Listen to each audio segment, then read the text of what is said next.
The chamber of the Galactic Council was older than memory. Its walls were carved from living stone that shifted with light, glowing in shades of blue and green. Thousands of alien delegates filled the seats, their voices a low storm of whispers. At the center of the chamber stood a raised circle of crystal. It was the speaking floor, where one species at a time could defend their place among the stars. That day, the circle belonged to Earth. Humanity's ambassador, Rhea Voss, walked into the light. She was tall, calm, her face unreadable. 1,000 alien eyes followed her steps. Some eyes were round and soft. Some were sharp and glowing. Some belonged to creatures with no faces at all, only shells and clicking limbs. At the far end, the High Elder of the Council rose. His voice was deep and cold, echoing against the walls. Today, he declared, we settle the question of Earth. For centuries, humans have claimed their planet is alive with storms, oceans, beasts, and endless change. They say they climbed from chaos into thought. They say they built machines, cities, even dared to leave their own world. The elder's staff struck the floor. A ringing note filled the air. But these are lies, he said. No biosphere could be so violent. No species could rise from such fire. Earth is a myth. Humanity is a myth. A story told to children. The chamber erupted in sound. Laughter rolled from alien throats. Some hissed, some clicked their jaws, some pounded the floor with heavy limbs. One delegate shouted, humans are fakers. Another added, their world is an illusion. A third sneered, no mind could grow in such a pit of storms. Rhea stood silent. She did not answer their jeers. She did not lower her eyes. She only watched. The High Elder raised his staff again. Let us vote. Shall Earth be erased from the Council record? Shall this so-called species lose its seat forever? The hall quieted. One by one, lights flared above the seats. Red for false. Green for true. The chamber filled with red. Row after row. Column after column. Almost every seat glowed against Earth. When the light faded, the elder spoke, the council declares. Earth's biosphere is a lie. Humanity is a lie. The words cut through the air like a blade. Rhea's hands curled into fists at her sides. But her face remained calm, still carved from stone. The elder turned to her. You are dismissed. The council has spoken. Your claim is denied. For a moment, it seemed she might leave. That she might accept the shame. That humanity would fade into silence, erased by alien law. But then she stepped forward. Her voice was quiet. Too quiet for such a vast chamber. And yet, every delegate heard her. You laugh at us, she said. You call us liars. You call our world impossible. But you have not seen what we endure. You have not seen what we build. You sit here in your halls, safe, proud, and blind. But we, she lifted her eyes. We are not blind. We are not safe. And we are not weak. The whispers began again. Nervous this time. Uneasy. Rhea's voice grew stronger. You say Earth is a myth. Then watch us prove you wrong. She turned from the crystal floor, cloak brushing against the glowing stone. The silence that followed was heavier than thunder. The elder slammed his staff again, as if to claim control of the chamber. But for the first time in centuries, the council did not cheer. They did not laugh. They only stared at the human who walked away without fear. Because somewhere, deep in their many minds, A new thought had taken root. If Earth was no myth, if humans were real, then what else might they be capable of? And that question, whispered in the shadows of the chamber, was more dangerous than any lie. The council chamber was restless. After the human ambassador, Ria Voss, walked out, the air had not settled. Delegates shifted in their seats. Some whispered, some laughed nervously, and some sat in silence, troubled by the fire they had seen in her eyes. Humans were supposed to be fragile, weak, a mistake in evolution. And yet, there was something in her calm voice that unsettled the oldest minds in the galaxy.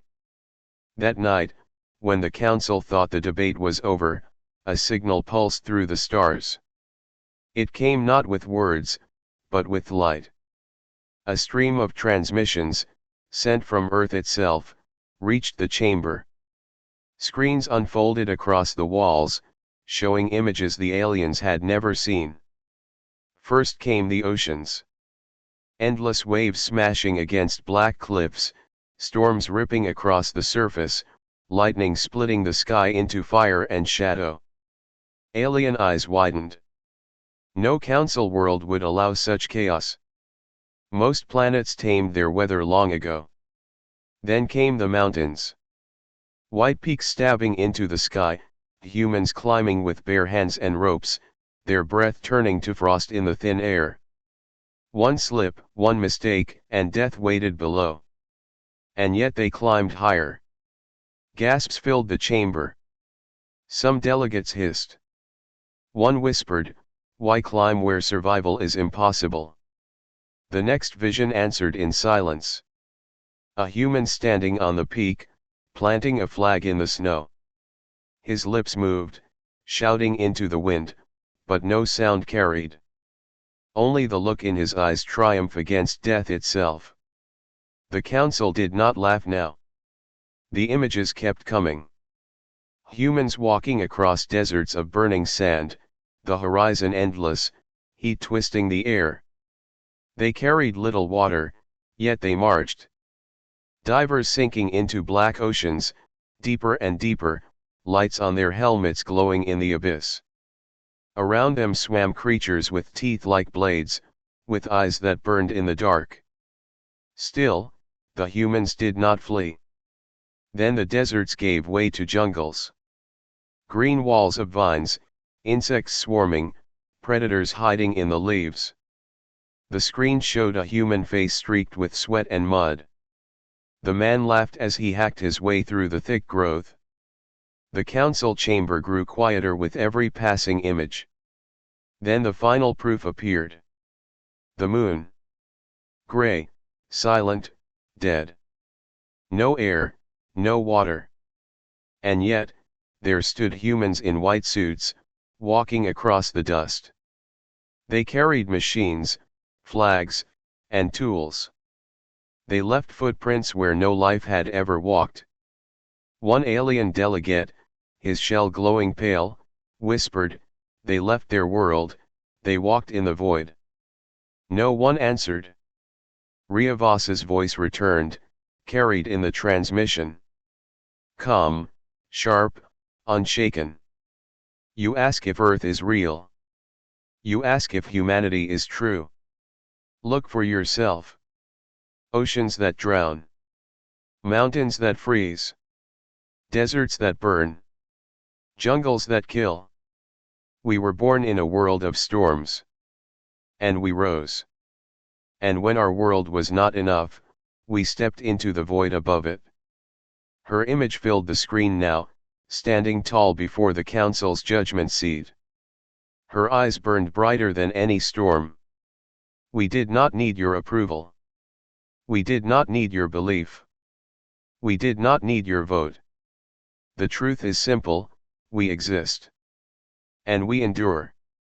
The screens went dark. Silence. For a long time, no delegate spoke. Some sat frozen, their minds caught between disbelief and fear.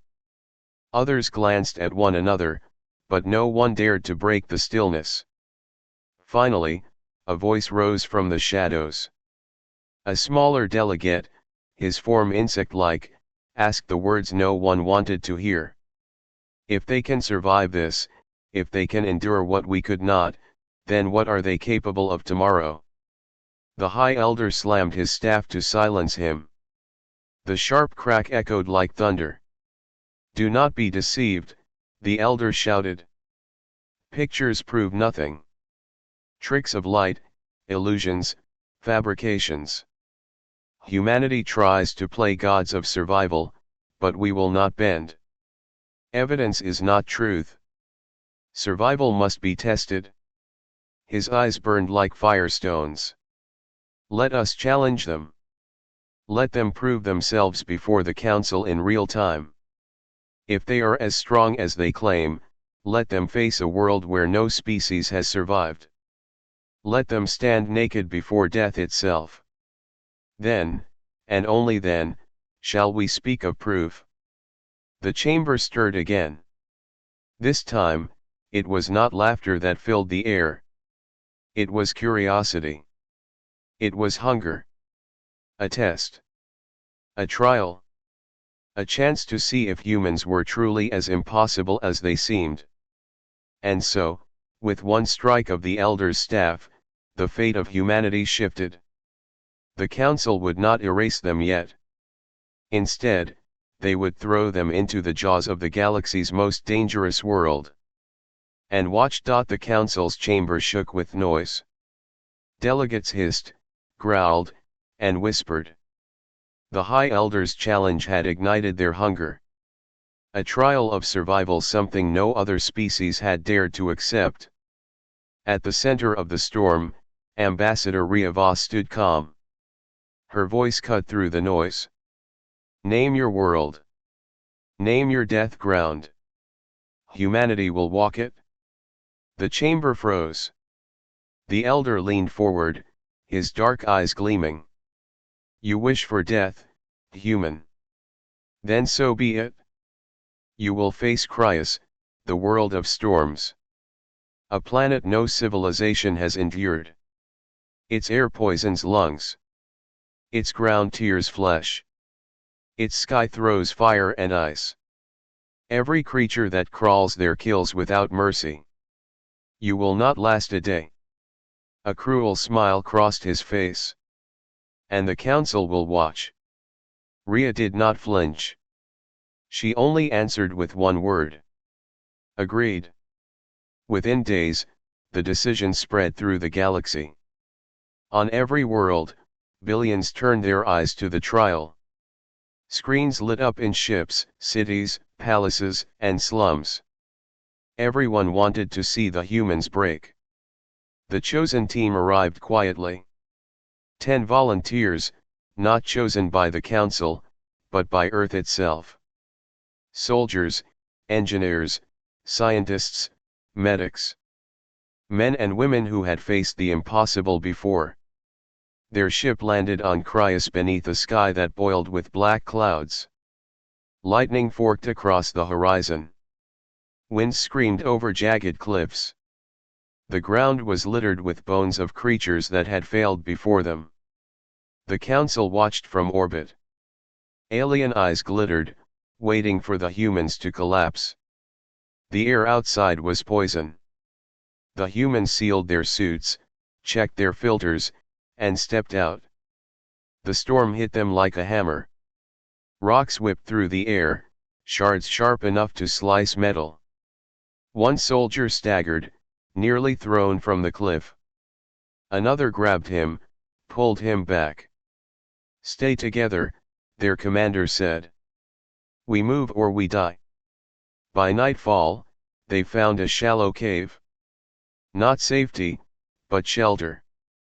While others would have hidden and prayed, the humans went to work. One group studied the jagged plants nearby, cutting samples, testing them with small kits.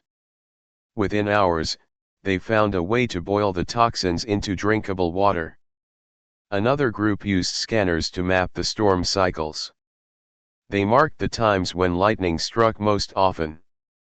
Then they set their camp in the one place the sky split least. By dawn, they had fire. By the second day, they had weapons, spears tipped with shards of cryas stone, strong enough to pierce the hide of the beasts that prowled the dark. The council chamber whispered. Some were impressed. Some were nervous. "This is only the beginning," muttered one delegate. "The world will break them soon." But humanity did not break. On the third day, the first creatures came. Winged things with blades instead of feathers. Their screeches ripped through the storm as they dived from the sky. The humans fought back with fire and traps. They drove the creatures into nets of burning rope. Spears struck. Flames roared. When the storm cleared, the ground was littered with broken wings.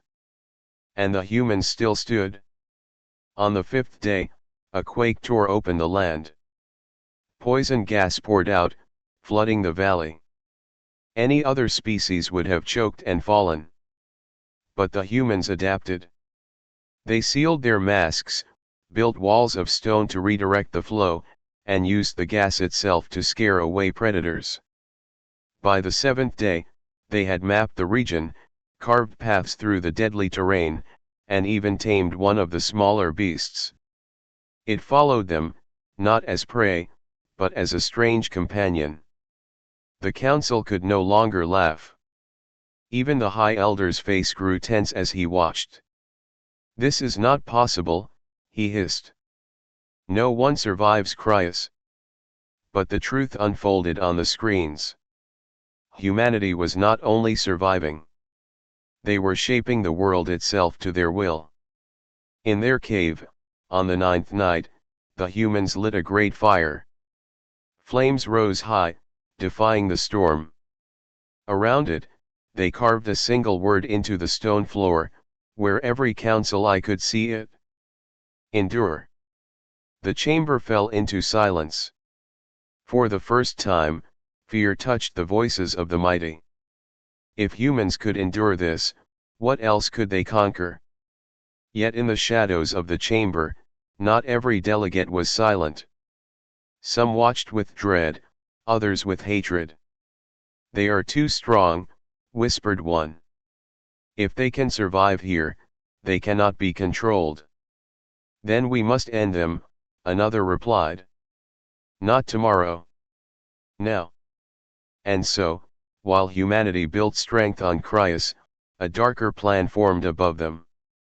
A plot to ensure the trial would not end with victory. Because for some in the council, proof of human endurance was not wonder. It was a threat. The trial was supposed to end quickly. That was what the council believed. No species had ever lasted longer than 3 days on cryas. But now, humans had survived more than 2 weeks. They had fire. They had tools. They had food. And most shocking of all, they had hope. Every night, the council gathered in the great chamber to watch the feeds. And every night, the humans defied their expectations. On the 15th day, storms stronger than any before tore across the sky. Winds screamed like blades. Hailstones the size of fists hammered down. Whole cliffs collapsed. The council leaned forward, waiting for the human camp to vanish. Instead, they saw walls of stone and metal, built by human hands, holding strong against the storm. Inside, the humans sang to each other, their voices steady. They were not broken. They were not afraid. One alien whispered, "They sing in the face of death." Another muttered, "No one does this. No one." The High Elder's jaw tightened. He did not speak. But the fear in his eyes was clear. By the 20th day, the humans were not just surviving cryas. They were mastering it. They mapped storm patterns with simple tools. They learned which creatures could be hunted and which avoided fire. They planted seeds in toxic soil, filtered the poison, and grew food where no life was meant to rise. Most astonishing of all, they tamed a beast larger than any man. Its scales were black as night, its roar shook the cliffs. Yet the humans fed it, calmed it, and made it follow them like a guardian. In the chamber, silence spread like ice. If they can tame death itself, one delegate whispered, then no empire can tame them. But while some spoke with awe, others spoke with fear. They are not survivors, growled one. They are conquerors. If they can endure Crius, they can endure anywhere. They are too dangerous. And in that fear, a plot was born. Late in the night, when the humans slept inside their stone shelter, shadows moved above them. Council drones, silent as ghosts, dropped from the sky. They carried charges of plasma fire, designed not to test, but to destroy. The saboteurs whispered across private channels. Let the storm hide the strike. They will burn, and no one will question it. The council will believe Crius took its price. But humans did not sleep blindly. They woke to the hum of machines, to the flicker of light on stone. Up! Defenses, their commander shouted. The drones struck. Fire exploded across the camp. Walls cracked. Flames clawed at the night. The humans fought back with everything they had. Spears flew, flames roared, and even the tamed beast rose, striking at the machines with its claws. The drones fell, one by one, broken and burning. When the storm cleared, the human shelter lay in ruins.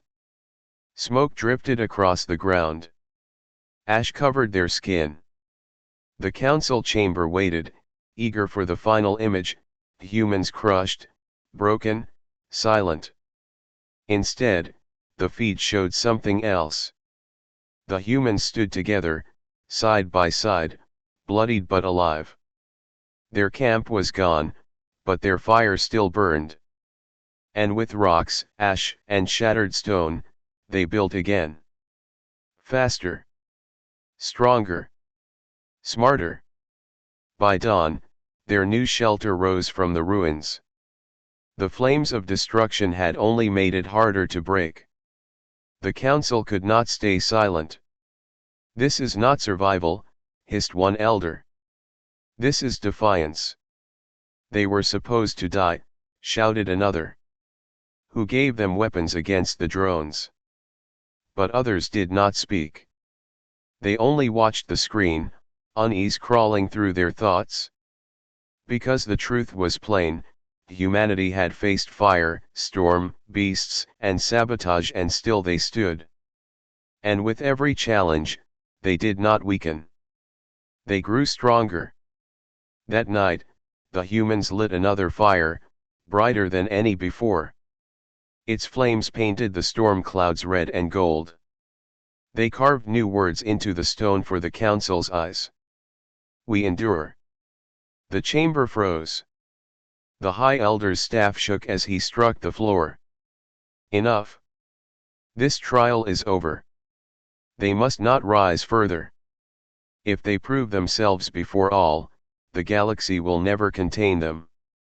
But even as his voice echoed, doubt spread across the chamber. The humans had done what no one believed possible. And now, the question was no longer can they survive? It was what will they do next. The trial was no longer a trial. It had become a war of pride. The council had wanted proof of survival. Humanity had given them more than proof. They had given them defiance, fire, and triumph. And now, some in the chamber could no longer stand it. On Crius, the humans stood beneath the storm, their new shelter stronger than the last. They had lost food, tools, and firewood, but not their spirit. They worked through the night, turning ruins into strength. One alien delegate whispered in fear, they rise from destruction as if it makes them stronger. Another, his voice bitter, replied, then they must be destroyed completely. And so, the council's hidden hand struck again. The second sabotage was not quiet. This time, it was an army of machines, unleashed from orbit. Black drones with blades for wings and cannons for arms. They fell like a storm of iron, cutting through the skies of Crius. The council chamber held its breath. Surely, no species could stand against this. Surely, this was the end. But the humans did not flee. They did not cry. They stood together in a circle, their fire at the center, weapons raised. "Hold the line," their commander roared. The machines struck. Explosions lit the cliffs. Blades clashed against stone spears. Fire burst across the night. One by one, humans fell wounded, but none fell broken. And then, the beast they had tamed roared. With claws and fury, it smashed into the drones, tearing them from the air. Flames burned in its eyes as it fought beside its human masters. The council gasped. For the first time, they were not watching prey. They were watching warriors. Hours later, silence fell over Crius. The drones lay in broken heaps. The humans stood bloody, bruised, but alive. Their fire still burned. And then, they did something no one expected. They gathered the wreckage of the council's own machines. They stripped the parts, studied them, and rebuilt them. In the space of a single day, they turned weapons of death into tools of survival. They bent enemy steel into shields, carved new blades, and built signal towers that reached into the storm. That night, they lit the sky itself. The council's screens flared as the storm clouds above Crius split with fire. Lines of flame traced letters across the darkness. One word. One truth. We endure. The chamber fell silent. Even the High Elder's staff trembled in his hand. At last, Riava stepped forward once more, her image rising tall in the chamber. Her voice was not loud, but it carried like thunder. You called us liars. You called us myths. You said no life could rise from chaos. Yet you saw it with your own eyes. You watched us face storms, beasts, and death itself. And still we rise. She pointed toward the screens, where her people stood alive beneath the burning sky. Earth is no lie. Humanity is no lie. We are the truth you fear to see. We do not survive because life is kind. We survive because life is cruel. We survive because no storm, no fire, no enemy has ever broken us. We endure. Always. The chamber shook with whispers. Some were fearful, some were awed. One alien elder bowed his head. No illusion could do this. They are real. Another whispered, not just real, unstoppable. The High Elder slammed his staff in anger. No. They are too dangerous. If they rise among us, no empire will be safe. Humanity must be contained before it spreads. But this time, the council did not follow his voice. Lights flared above the seats green, one by one. A vote of recognition. A vote of truth. At last, the majority had spoken. The council declared, humanity was real. Earth was real. And no one could deny it again. As the chamber settled, Rhea spoke one final time. You may fear us. You may respect us. It does not matter. We asked for nothing but truth, and today you have seen it. Never call Earth a myth again. Never call humanity a lie. For we are the children of storms. And we are proof that even in the darkest void, life endures. The chamber sat in silence. For the first time in history, the galaxy looked upon humanity not as a story, not as prey, not as weak, but as something far greater. And deep inside every alien mind, one thought burned bright. If humanity could endure Cryos, if humanity could endure anything, then perhaps, one day, humanity could endure the galaxy itself. And in that thought, the balance of power began to shift. Forever,